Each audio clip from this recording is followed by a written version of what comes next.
Boa noite a todos, que a paz e o amor de Jesus estejam conosco.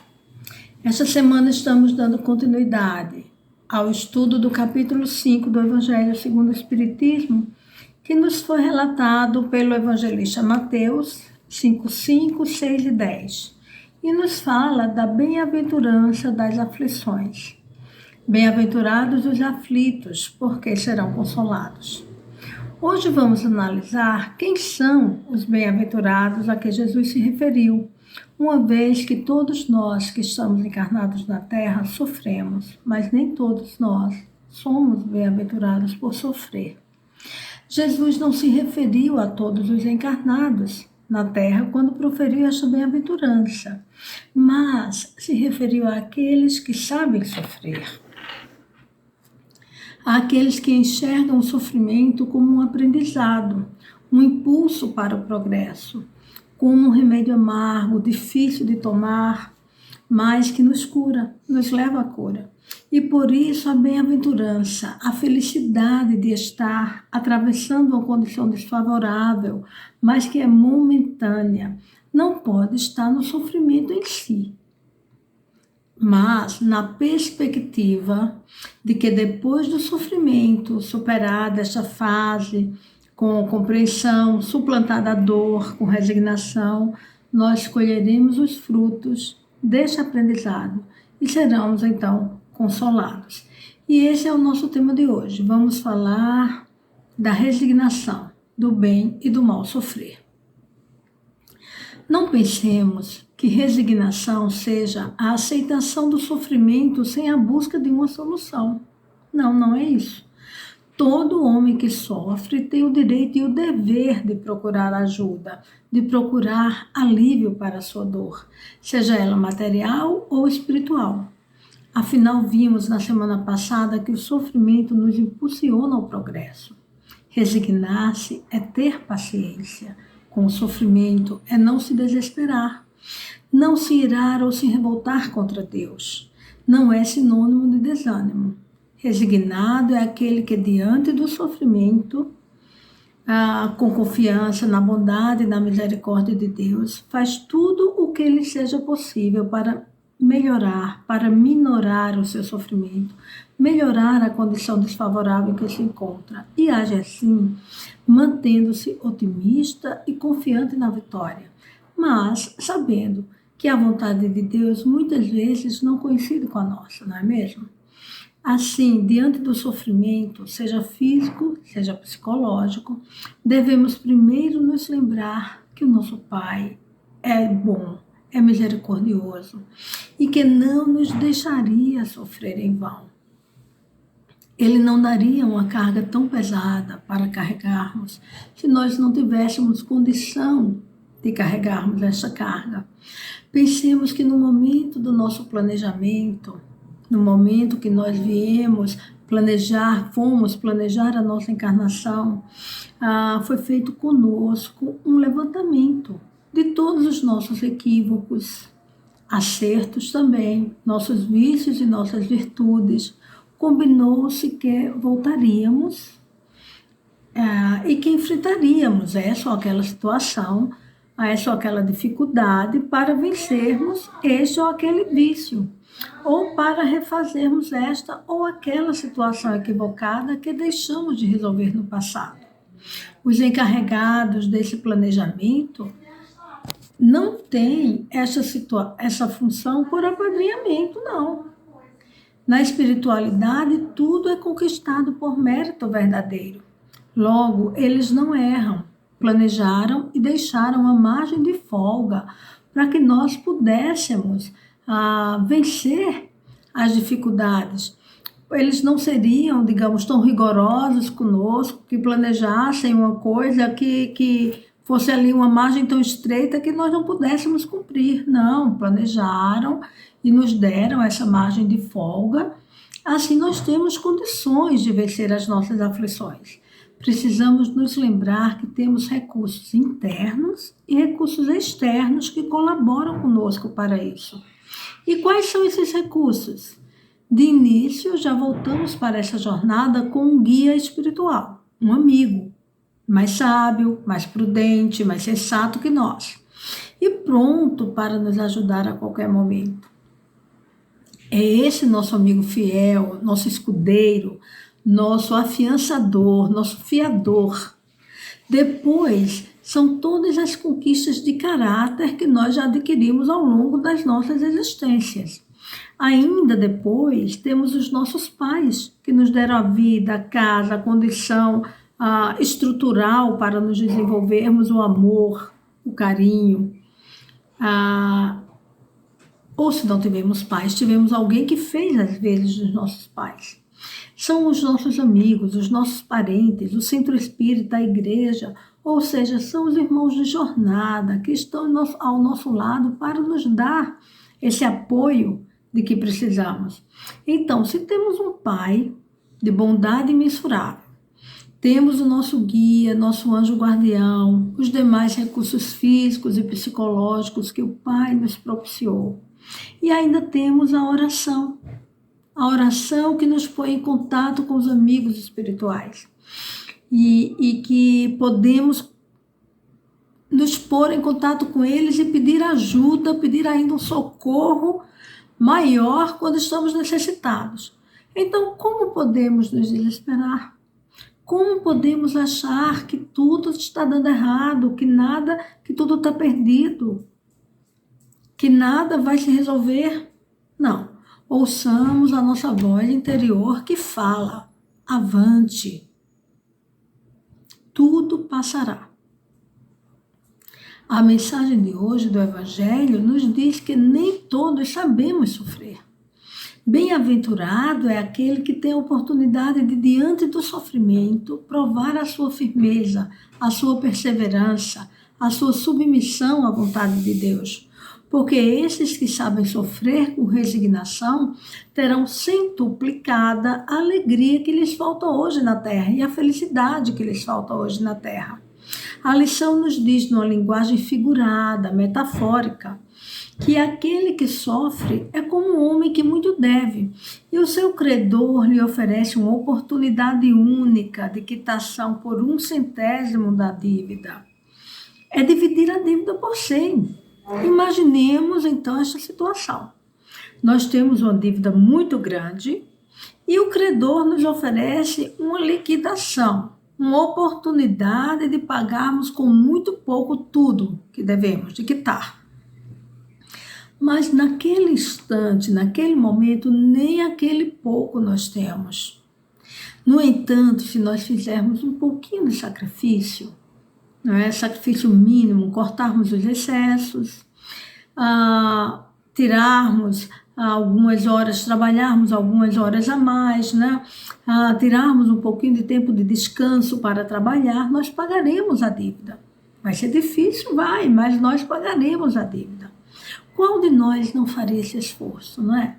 Qual de nós não trabalharia mais horas, não descansaria menos, não pediria até, digamos assim, para fazer mais horas extras no trabalho e ainda, pagando a dívida depois, beijaria a mão do credor, porque se livrou de uma grande dívida com pouco. É essa comparação que o Evangelho nos traz, que essa lição nos traz. E essa lição também, nessa comparação, nos demonstra outro ensino muito importante, que o nosso Pai Celestial, a lei de Deus, a lei de amor, justiça e caridade, não é lei de talião. A lei de talião é aquela do olho por olho e dente por dente. Fez tal coisa, paga com tal coisa. Não, a lei de Deus não é essa, não. A lei de Deus é a lei de amor, é a lei que busca meios de nos ensinar com paciência, de pagarmos com o aprendizado, de pagarmos com o trabalho. Não é nem de pagarmos, é de repormos aquela situação que erramos com o trabalho e aprendendo e com muito amor e paciência. Essa é a lei de Deus. É a lei de misericórdia, não é? É a chamada graça. Os nossos irmãos de outra denominação religiosa nos dizem que nos salvamos pela graça. E aí nós aprendemos no Espiritismo que nos salvamos também pelas obras, não é? Mas nós nunca entendemos o que é a graça. Então, a graça é essa misericórdia de Deus, de nós não precisarmos passar ou nos salvar pelo aprendizado de passarmos por tudo que fizemos de errado. Não. Nos salvamos, evoluímos. Salvar significa evoluir e chegar a ser espírito puro, pela misericórdia de Deus que nos concede essas oportunidades de passarmos por situações conflituosas, sofridas, mas que são necessárias ao nosso aprendizado.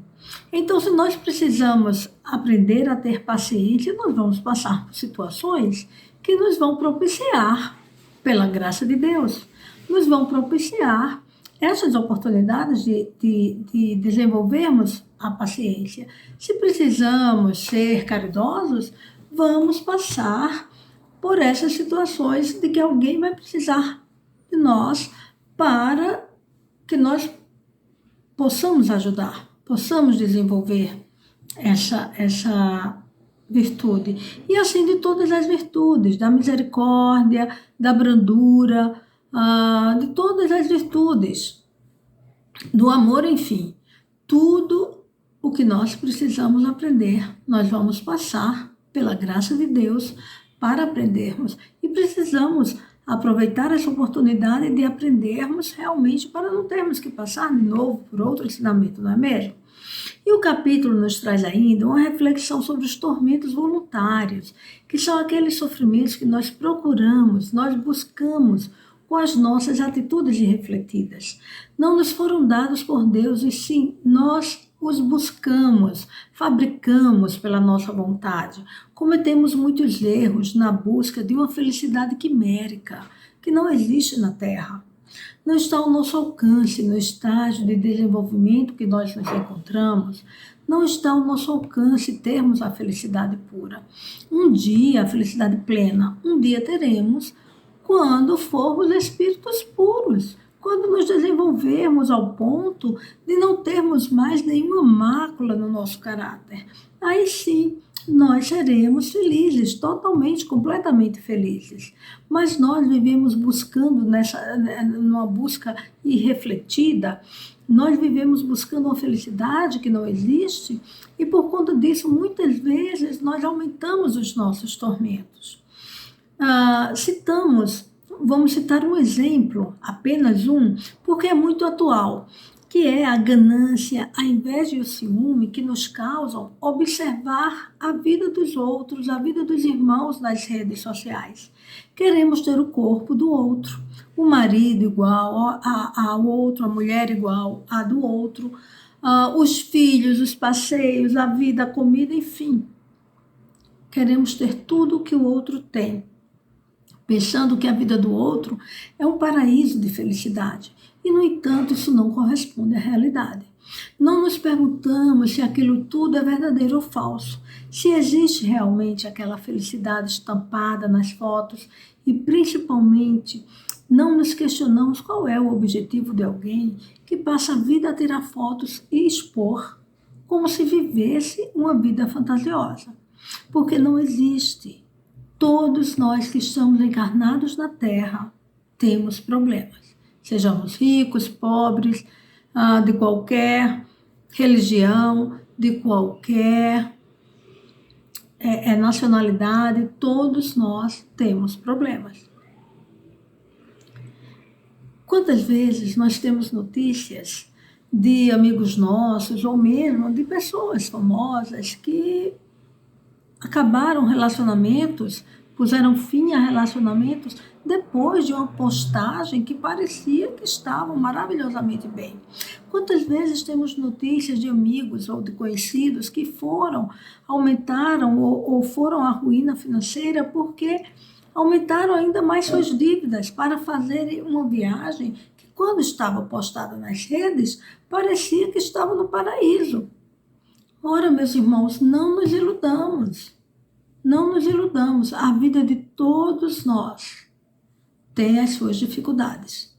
E todos nós temos muita dificuldade. O Evangelho nesta lição nos lembra que se tivermos em mente que tudo passará e que no futuro, se nos desvencilharmos dos nossos desajustes morais, seremos mais felizes. Deixaremos de sofrer por coisas efêmeras. Ainda nesse capítulo, Kardec faz algumas perguntas aos espíritos sobre as aflições humanas. São questões filosóficas, reflexões que ele fez, que ao se debruçar sobre o tema e perguntou aos espíritos o que eles achavam.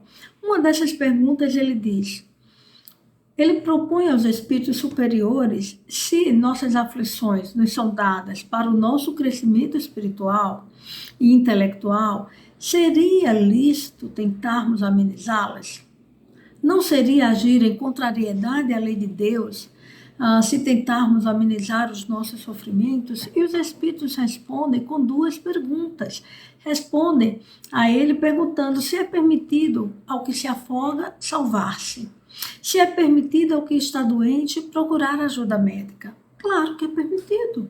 Os atributos do espírito são moral e inteligência. Deus nos concede os meios de nos desenvolvermos nestes dois aspectos, inteligência e moral, que é o conjunto das virtudes do espírito. As provas não nos foram dadas por Deus para as sofrermos sem raciocinarmos, não, sem questionarmos o porquê da sua existência, ou sem tentarmos diminuí-las. A nossa postura diante das aflições não deve ser de comodismo. Ao contrário, as provas desafiam ação, inteligência, no sentido de procurarmos meios materiais e intelectuais de nos desenvolvermos para amenizá-las. Outra pergunta feita por Kardec aos espíritos é se podemos aumentar voluntariamente os nossos cilícios. No Evangelho nós encontramos essa palavra, cilício, que ali está empregada como sofrimento voluntário. Os primeiros cristãos, por verem que os mártires se sacrificavam por amor à causa, por amor a Jesus, eles equivocadamente entenderam que o sofrimento físico era agradável a Deus. E, no entanto, não é. Uma das maneiras de se flagelarem consistia em usar um cinto de couro ou de pano que eles, por baixo da roupa, em que eles pregavam espinhos ali naquele cinto. E à medida que eles iam se movimentando, esses espinhos iam ferindo as suas costas, o seu corpo. E eles faziam isso na esperança de que Deus levasse em consideração o sofrimento físico que estavam passando e diminuísse assim os seus débitos morais perante Deus. Ainda hoje nós temos irmãos que se autoflagelam. Não é raro vermos irmãos em penitência, de joelhos por horas, caminhando quilômetros, estrada fora, principalmente nas épocas de dias santificados, próximas aos dias santificados, a este ou aquele santo, a esta ou aquela figura bíblica. Nós encontramos pessoas muitas vezes até carregando cruzes, não é? E se impondo esses castigos físicos, achando que eles anularão aquelas ações que perante Deus foram equivocadas. Deus é Deus de bondade, de misericórdia, Ele compreende o nosso estágio de desenvolvimento moral e intelectual.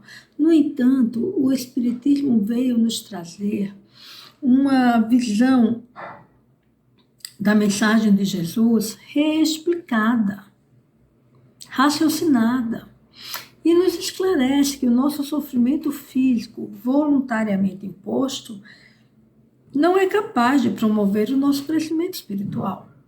Só crescemos espiritualmente pela compreensão, pelo atendimento, pelo entendimento do que é certo e do que é errado, do que é bom e do que é mal. E a partir deste entendimento, pela ação correta, de acordo com o nosso conhecimento, de acordo com esse novo entendimento da vida.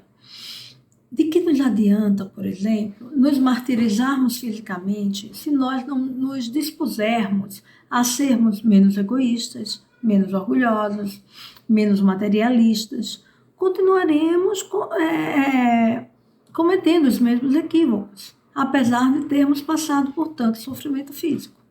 Nosso corpo é o instrumento, é a máquina que temos para cumprir a nossa missão na Terra, a nossa tarefa, a tarefa que nos cabe. Quanto mais pudermos mantê-lo saudável, rígido, mais condições teremos de cumprir a nossa tarefa com sucesso. No entanto, os espíritos superiores nos ensinam que em tudo Deus observa a nossa intenção. Assim, se nós nos impusermos algum sofrimento físico, por exemplo, para ajudar alguém, como passar frio numa noite de frio, tirar o agasalho para dar a alguém que está na rua, deixar de comer uma refeição para dar a alguém que necessita, deixar de comprar alguma coisa que lhe era muito necessária para ajudar alguém com aqueles recursos que está passando por uma necessidade maior. Isso é um sacrifício, embora físico, que agrada a Deus. Por quê? Porque não teve um objetivo egoísta, teve um objetivo altruísta, que foi ajudar alguém. E quanto aos sofrimentos alheios, Kardec pergunta, qual deve ser a nossa postura diante do irmão que sofre? Nos cabe ajudá-lo ou devemos deixar que cumpra a sua prova, que sua prova siga o seu curso, já que está na vontade de Deus? Nenhum de nós, em tempo algum, recebeu de Deus a tarefa de contribuir para que o outro sofra, ainda que para ajudá-lo a cumprir as suas provas. Ao contrário, Deus espera que nos ajudemos uns aos outros. A lei de Deus é a lei de amor, caridade e misericórdia, justiça. A solidariedade entre os indivíduos é da lei de Deus, entre os encarnados e os desencarnados, assim como entre as coletividades. Então devemos ajudar sempre, sermos instrumentos de refrigério aos que sofrem, se isso estiver ao nosso alcance. Outra reflexão é sabermos se, estando alguém em sofrimento extremo, agonizando, sem esperanças de cura, seria justo abreviarmos aquele sofrimento? Na questão anterior, Kardec queria saber se é justo ficarmos passivos, não termos nenhuma atitude diante do sofrimento alheio para ajudar o irmão a cumprir a sua prova. Aqui a pergunta é outra, se é justo agirmos, se é lícito agirmos para diminuir o sofrimento alheio quando a cura já esteja descartada pela medicina. Os espíritos nos respondem no sentido de que nós não sabemos os desígnios de Deus. Ninguém sabe os desígnios de Deus. Muitas vezes Deus concede àquele que está passando por um momento de doença muito grave, está à beira da morte mesmo, concede a oportunidade de voltar a ter saúde. Mas antes ele passa por momentos que lhe permitem refletir sobre a sua vida, seus atos, seu comportamento, e neste raciocínio, nessas reflexões, nestes pensamentos, o espírito se arrepende de muitos erros cometidos e toma resoluções de mudanças que lhe serão muito úteis na vida atual ou na vida futura. Essa experiência de voltar de uma situação em que se está clinicamente morto chama-se EQM. Essas pessoas que passam por isso dão-se conta que são espíritos e não corpos apenas. E quando recobram a saúde, passam a ver a vida com outro olhar, com um olhar mais generoso, normalmente buscam um lado espiritual que antes não valorizavam tanto. E mesmo para os casos em que o espírito, estando em coma, não recobra a saúde do corpo, vindo a desencarnar, aqueles momentos que para nós parecem inúteis e só de sofrimento, na realidade para o espírito são necessários para que possa refletir e posteriormente em outra encarnação se modificar. Então o que podemos e devemos fazer pelo que sofre, pelos que se encontram nessas condições, é aliviar os seus sofrimentos, aliviar materialmente, dando todo o conforto que nos seja possível, que esteja ao nosso alcance, aliviar espiritualmente fazendo orações e pedindo a Deus que conceda aos bons espíritos, que conceda àquele espírito a oportunidade de refletir, de ser assistido, de depois que sair daquele sofrimento, ser abraçado, ser bem recebido pela espiritualidade. Isso vai trazer conforto espiritual para ele e vai trazer também o conforto material, se nós pudermos dar. Então é isso que podemos fazer por aquele que sofre e que está se ultimando na carne. Então vimos nesse capítulo que devemos enxergar os nossos sofrimentos de maneira a vê-los como um impulso para o nosso crescimento, como uma grande oportunidade de aprendizado, de evolução, nos despojando do homem velho, do homem antigo e nos preparando para um mundo de amanhã, para sermos um homem melhor. Que Jesus nos abençoe, nos dando força, coragem, otimismo, para prosseguirmos enfrentando as nossas dificuldades, sem desespero, sem revolta, sem perdermos a nossa fé. Pois bem-aventurados são os aflitos, porque serão consolados. Obrigada e uma boa noite a todos.